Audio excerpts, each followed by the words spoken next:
सादर नमन दोस्तों, आप सब लोगों का फिर से स्वागत है इस छोटे से प्रोग्राम में जिसमें हम आपको मिलवाते हैं उन महान पर्सनैलिटीज़ से जो ना केवल सिर्फ अपनी फ़िटनेस के बारे में ध्यान देते हैं बल्कि वो चीज़ अचीव कर सकते हैं या कर चुके हैं जो हर आदमी का ड्रीम होता है। आज मैं आपको सबसे पहले मिलवाने जा रहा हूँ मेघा परमार से। मेघा परमार पहली लड़की हैं मध्य प्रदेश से जिन्होंने माउंट एवरेस्ट को फतह किया है। और उनके साथ में हैं किट्टू टाक जो ट्रांसजेंडर होने के बावजूद भी बहुत सारी माउंटेन्स को फतह कर चुके हैं और बहुत जल्दी माउंट एवरेस्ट के लिए भी कोशिश कर रहे हैं। धन्यवाद मेघा जी। ठीक है, आपका दोबारा से स्वागत है। और सबसे पहले तो मैं आपसे पूछना चाहूँगा कि ये विचार आपके मन में आया कैसे कि माउंट एवरेस्ट को फतह किया जाए? ये तो बचपन से शुरुआत हो गई थी मेरी कि मुझे कुछ अलग करना है, कुछ करना है।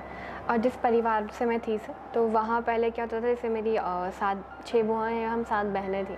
तो छोटे छोटे से घर पे जब आप गाँव में जाएंगे आज से 25 साल पहले तो बहुत अलग माहौल था। तो होता ही था कि जैसे घर में रोटियाँ बनती थी तो चुपड़ी रोटी भाई लोगों को दी जाती थी, कोरी रोटी हम लोगों को दी जाती थी। तो मैं उन बच्चों में से आती थी, मैं हमेशा बड़े लोगों को बोलती थी कि हमारे भी चुपड़ी रोटी चाहिए, कोरी रोटी नहीं चाहिए। तो वहाँ जवाब आता था कि तब मैं खिला के कहीं करेंगा, छोरा उनके खिलाएंगा तो वो घर को नाम रोशन करेगा, काम करेगा। तो तब सबसे पहली बार क्लिक हुआ था कुछ ऐसा करना है कि मेरे पिताजी को प्राउड फील हो। मुझे लगता है कि हर बच्चा जब पहली बार सोचता है कि कुछ करना है उसके मन में यही फीलिंग होती है कि वो ऐसा करे कि उसके देश को, उसके पिताजी को, उसके परिवार को उसके ऊपर प्राउड फील हो। तो वहीं से मेरी शुरुआत हुई थी। उसके बाद मैंने कॉलेज में सभी चीज़ों में पार्टिसिपेट करना शुरू किया था। जब तक हम पार्टिसिपेट नहीं करते हमें पता नहीं चलता कि हम किस चीज़ के लिए बने हुए हैं। और हर बच्चे को मैं यही कहूँगी हर चीज़ में पार्टिसिपेट करें, वो एक्टिव बने।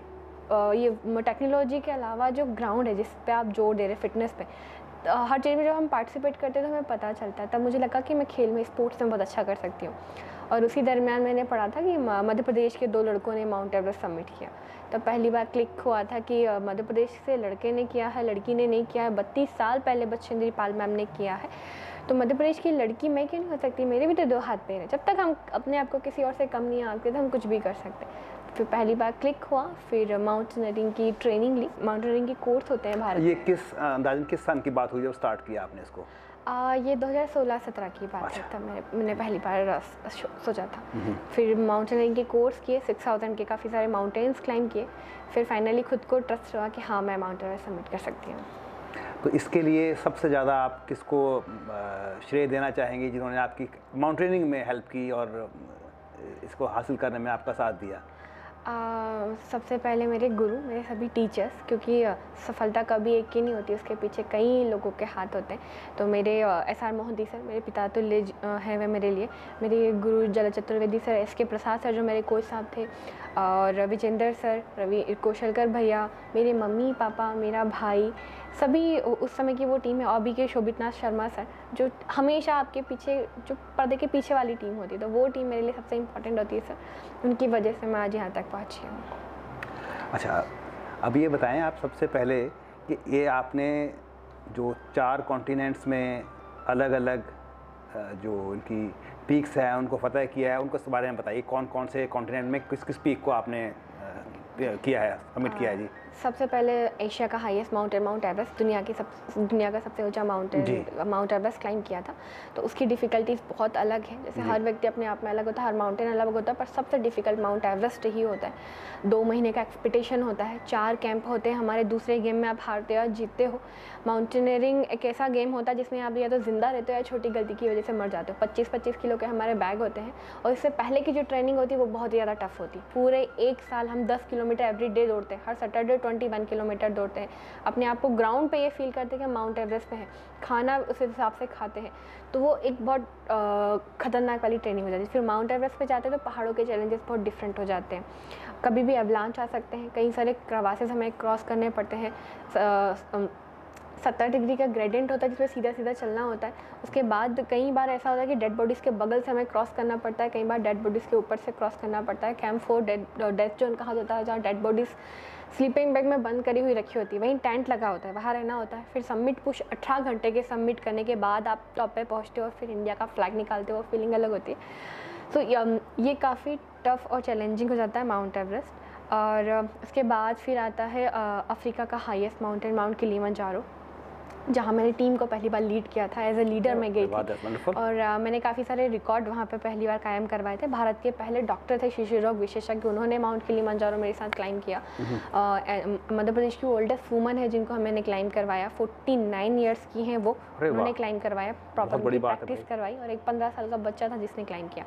तो टीम को लीड करना मेरे लिए इसलिए टफ रहा था कि पहले बिल्कुल पीछे जाओ और फिर वापस लीड पे आओ आप।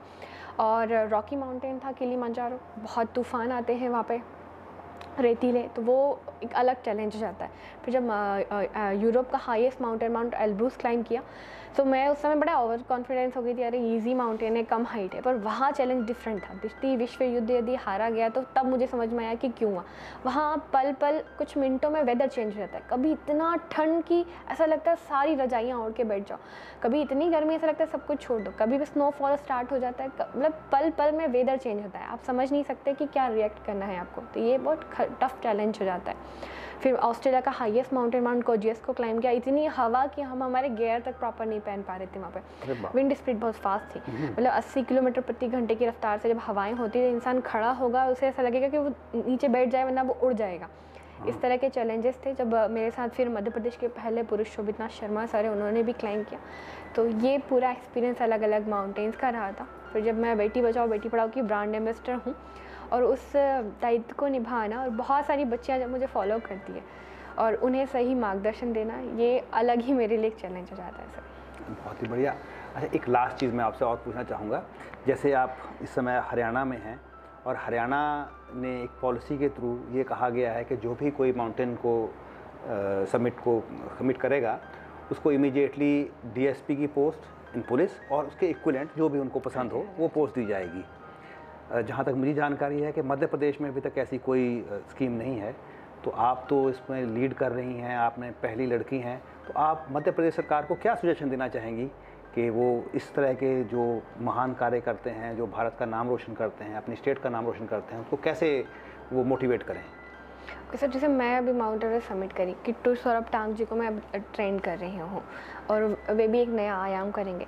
पर हरियाणा की जब बात की जाए और मध्य प्रदेश का कंपैरिजन किया जाए या दूसरे स्टेटों का कंपैरिजन किया जाए, तो आप देखेंगे कि सबसे लीड में हरियाणा है, जहाँ सबसे ज़्यादा स्पोर्ट्स पर्सन निकलते हैं, तैयारी जी जान लगा के करते हैं, दिन रात वो ग्राउंड पर रहते हैं, पर उन्हें ये पता होता है कि लास्ट में उनके पास हाथ में नौकरी रहेगी यदि वो मेडल लाएंगे, इसलिए वो बच्चे इतनी मेहनत करते हैं। दूसरी जगह ये हो जाता है कि वो मेहनत तो करेंगे पर जीविका चलाने के लिए पैसे तो चाहिए, एक स्थायित्व तो चाहिए।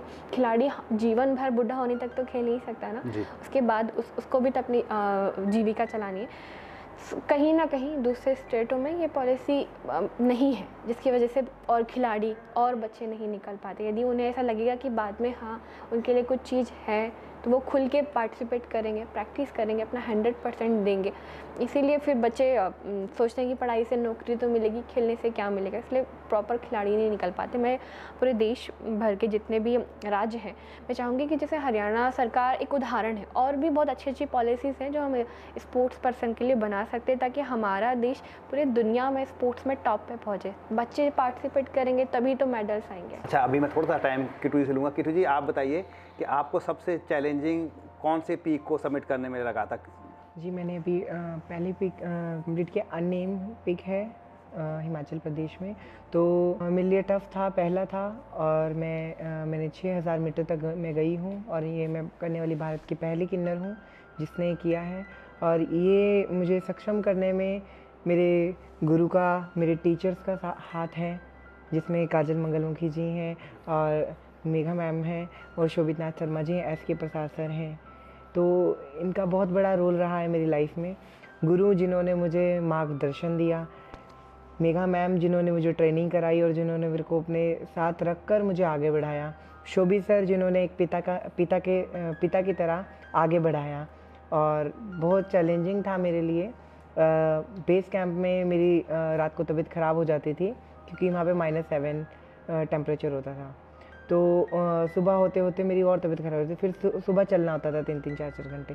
तो उसमें मेघा मैम ने मेरा साथ खूब दिया और बहुत अच्छा लगा मुझे करके। आज मैं भारत की पहली किन्नर हूँ जिसने अननेम पीक को क्लाइंब किया, और अभी आगे मैं माउंट एवरेस्ट की तैयारी कर रही हूँ।